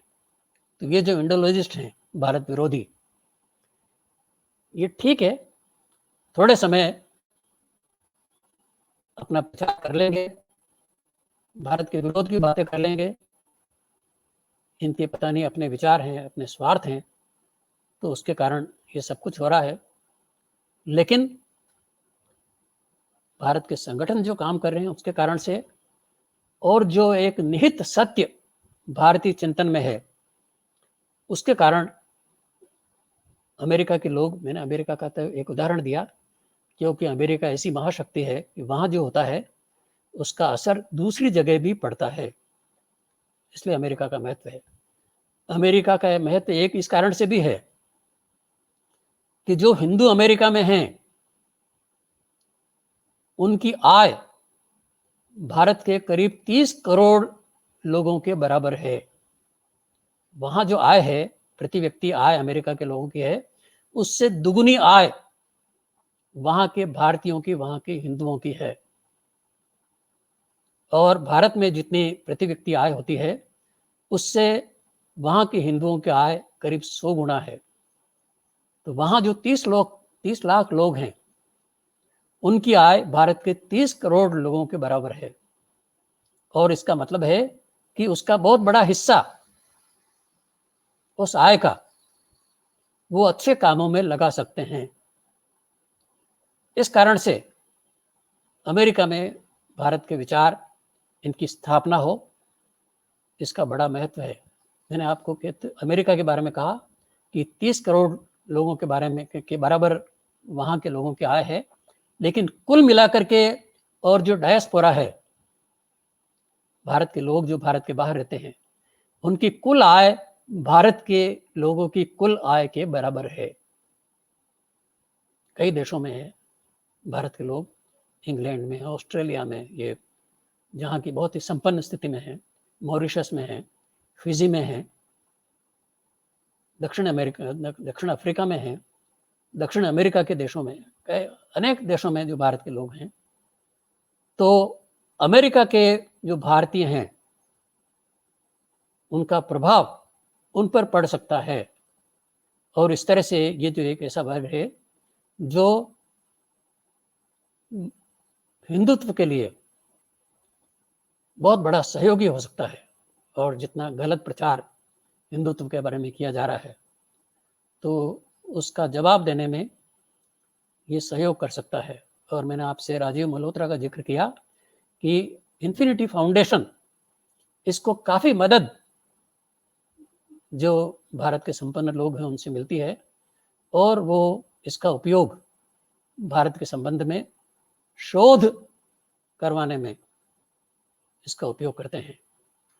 बातें और बहुत सारी है, संक्षेप में मैंने आपके सामने थोड़ी सी बातें रखी है, और आपसे बस उम्मीद ये करता हूँ कि ये जो बातें रखी है, ये आगे अध्ययन के लिए इनका महत्व है, और इनका अध्ययन करके इन बातों को हम सुन करके और दूसरे लोगों तक भी इसको पहुंचा सकते हैं। धन्यवाद। जी, वैसे आपका धन्यवाद कि आपने इतनी बातें हमारे दर्शकों के साथ में कर ली हैं, और इन बातों में बहुत सारी चीज़ें शामिल हो गई हैं। हालाँकि आज का कार्यक्रम बहुत लंबा हो गया, करीबन पौने 2 घंटे का कार्यक्रम आज का हो गया है, लेकिन जो लोग सुन रहे होंगे, वो लगातार सुनेंगे, तो उन्हें निरंतरता का आभास में समय का भान नहीं होगा, ऐसा हमें पक्का लगता है। तो इन बातों को समझिए, और समझने के बाद में इस पर कैसे व्यवहार किया जा सकता है, कैसे इन बातों को आगे पहुँचाया जा सकता है, ये आपकी और हमारी सबकी साझी ज़िम्मेदारी है। तो आज के कार्यक्रम में इतना ही। सभी दर्शकों का बहुत धन्यवाद देना चाहूँगा, और धन्यवाद देता हूँ महावीर जी आपका भी। नमस्ते, जय हिंद, जय भारत। जय भारत, जय भारत।